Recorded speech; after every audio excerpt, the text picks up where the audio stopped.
Tonight at 9, hundreds of residents of a San Francisco high-rise are left in limbo nearly a month after a flood forced them from their homes. Those residents are now being told they must move out of their temporary housing by next week and find a new place to live. Good evening, and thank you for joining us for KRON 4 News at 9.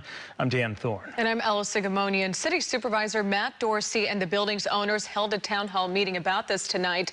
And KRON 4's Taylor Bisacky reports that it left many residents even more frustrated. This has been a really financially stressful time for me and my partner, and for many folks in the building, having to front the cost. Tyler Patterson lives at San Francisco high-rise 33 Tehama, but hasn't been there for nearly a month since a water main failure sent 20,000 gallons of water cascading down 35 floors of the building, forcing nearly 500 people to evacuate immediately. For the first time, City Supervisor Matt Dorsey hosted a town hall meeting Wednesday night with city housing committees and the real estate management firm Hines that owns the building to address concerns and provide updates.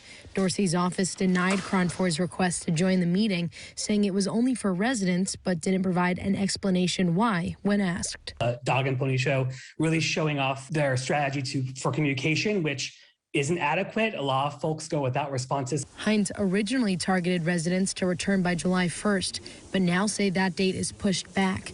As of July 6th, Hines says they'll no longer pay for hotel accommodations. Hines continues to prioritize profits over the lives of their residents. Patterson says residents will reoccupy the building in phases, lasting August through October. Residents will have to find short-term housing, or they can choose to terminate their lease. If they seek short-term housing without reimbursements, Hines says they'll waive 100% of their rent. However, if they're seeking reimbursements, Hines says they'll pay up to $300 per day, but tenants will still have to pay 50% of their rent each month at a building they're not allowed to occupy. I don't think $300 gets you very far with a short-term rental in San Francisco at all.